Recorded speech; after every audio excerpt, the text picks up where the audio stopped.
It is Monday, September 19th in the MLB, and I'm Austin from Calling Our Shot. And I'm Logan from Calling Our Shot. We are back with our three favorite picks of the day. We got two game picks, one no-run first inning coming right up. As always, guys, if you're watching this video and maybe you haven't already done so, just do us a favor, hit that subscribe button.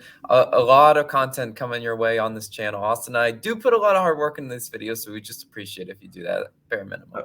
Of course, Logan. Hit that subscribe and hit that like button. Let's recap yesterday. It was a 1-2 day. Our Nerfy does hit. We are 7 away from 100 on the year. Miami, obviously, Marlins and Nationals cashed that one. Mets team total under 4.5 was looking good. They only had 3 runs going into the bottom of the 8th, and then the Pirates bullpen came in. I think gave up 4 runs in that inning alone.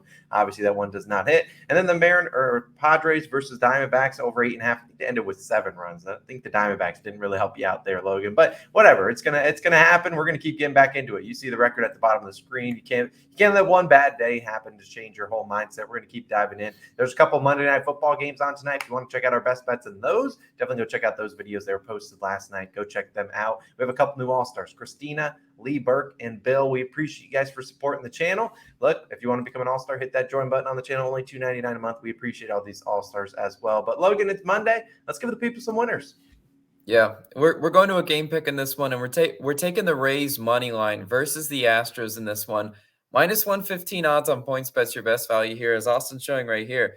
This is your best value, but it is really strange to me, and this is why I'm line reading on this one. See the Astros at plus value, right? Anytime, right? Anytime like the Dodgers. If I see the Astros at plus money, I normally look at the other side in this one because really that in baseball, they rarely give away free money on these juggernaut type teams, juggernaut offenses like the Dodgers, like the Astros. And also narrative, the stats are going to tell this, but the Rays are the hungrier team. They need this one more than Houston. So I am comfortable backing the Rays today. I think they do get it done for us. Look, I don't pull 2021 stats that often, but I that's the last time these two pitchers faced these teams, and they faced off against each other, resulted in a 7-0 Rays win. I'd love history to repeat itself today, but we've got Drew Rasmussen going for the Rays today. 1.97 home ERA and a 0.8 WHIP.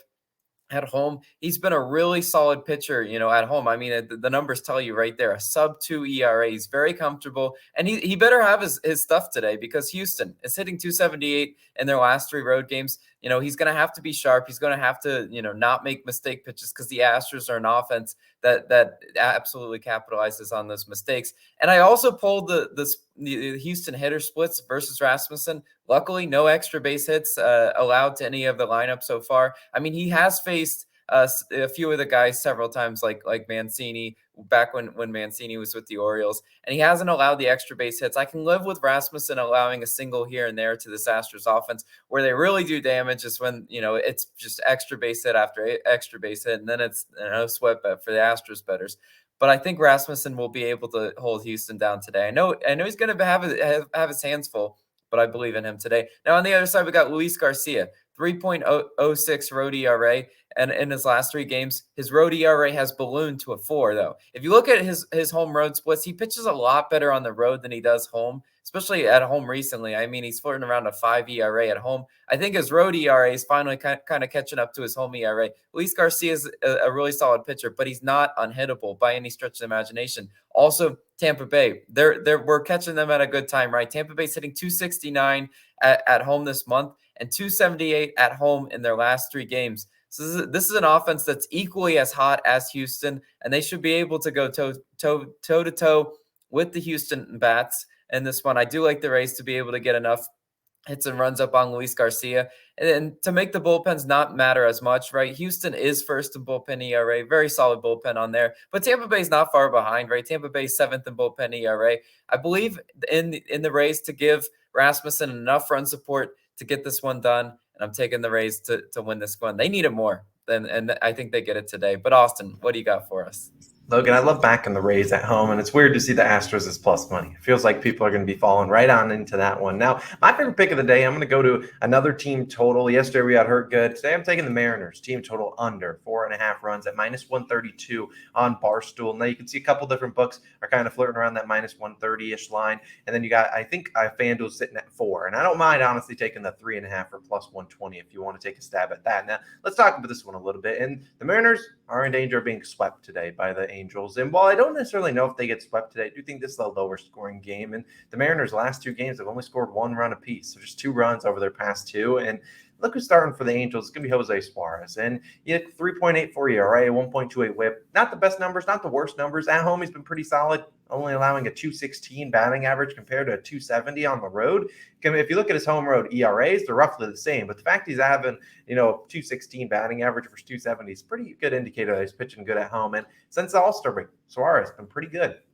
2.14 ERA, a less than a 1 whip, a 0.99. And Suarez is a lefty, and that's important to say for a lefty. We'll talk about that in a second. He's also coming off a 3 earned run start at Cleveland, so expect him to come back a little bit more dialed in. He hasn't been giving up a ton of runs since the All-Star break, and expect a little bit more, not 3 earned runs today. But if he does give up 3, that's fine, but that'll make us have to sweat the rest of the game. And over the last 4 weeks, like he said, he's a lefty. Mariners hitting 186 versus left-handed pitchers. That's the worst in the MLB. The only other team that's really close to him is the Marlins. And you don't want to be in a conversation with the Marlins offense. Trust me on that. Now, you look at his last 3 starts versus the Mariners, 2.30 ERA, 1.02 whip. The Mariners have scored 8, 1, and 0 runs in those 3 starts. So obviously one, they made it a no-sweat bet. The other 2, they barely could score. So I really do think that he's going to have a pretty good start. The opposing team is under 4.5 team total runs in 12 of Suarez's 19 starts, including 6 of 10 at home. I think he stays dialed in. The bullpen, the Angels bullpen hasn't been terrible as of the last 30 games or so. It's sitting at like a 3.87 ERA, which is basically middle of the pack for a lot of teams. So I think the Mariners can still win this game,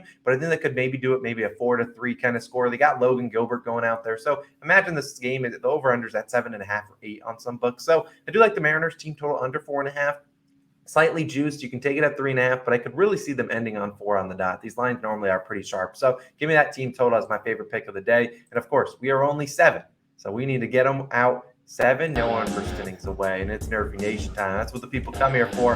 And we're betting an early one. We got a lunchtime Nerfy coming your way. If you haven't looked at the slate, you're going to find out in a second. 7 Nerfies away from 100. They were going Twins, Guardians. No one first inning, -120 on BetMGM. You look at this. Why is DraftKings got to do this? Why -150? We don't need to do that, DraftKings, but don't take it on DraftKings. But any other book, you're so totally fine. You're -130 or less. Now let's talk about this one.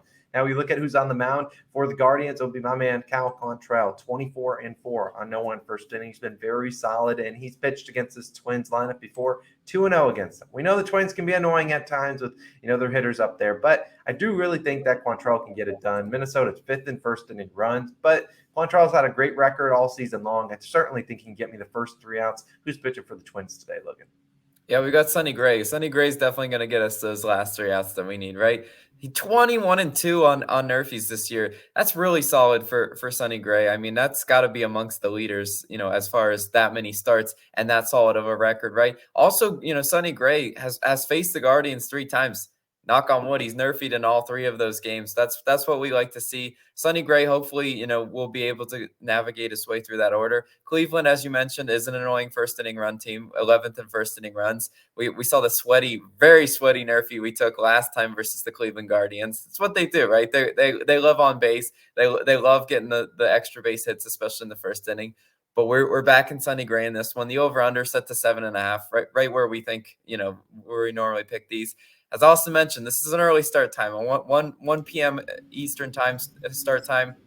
I don't know. Maybe we get some sleepy bats with these 2 pitchers. I really do like it. Look at the slate, guys. I mean, you'll find ace pitchers versus each other and go take a juice Nerfy in there. Tell me how it works out. Most of the time, not too well. But this one's the best of the options today. So hopefully you can start today 1-0. Yeah, we absolutely love this one. If you wanted to pivot, we do like that Cubs Marlins Nerfy as well. But taking a juiced Cubs Nerfy sometimes is not the recipe for success. The Cubs are just an annoying team with leadoff doubles, and then you're just sweating out there. So we'll take that one. We really like it. -120, early lunchtime Nerfy. No better feeling than eating your lunch and cashing a Nerfy. So hopefully we can do that, get that done, move to 6 Nerfies away from the illustrious 100 on the year. Now, of course, we're segueing into our parlay of the day, which doesn't happen on Saturdays and Sundays, but it's Monday. So we're back. And like I said, we kind of like that under in the Cubs Marlins. So we're taking the full game under 7. We're taking the Brewers Mets under 3.5 in the first 5. That's plus 250. Kind of drawing it up. If you want to read why we like that, it should be posted on Odds Gym later on this morning. We just sent it to them. So they should update that link pretty soon.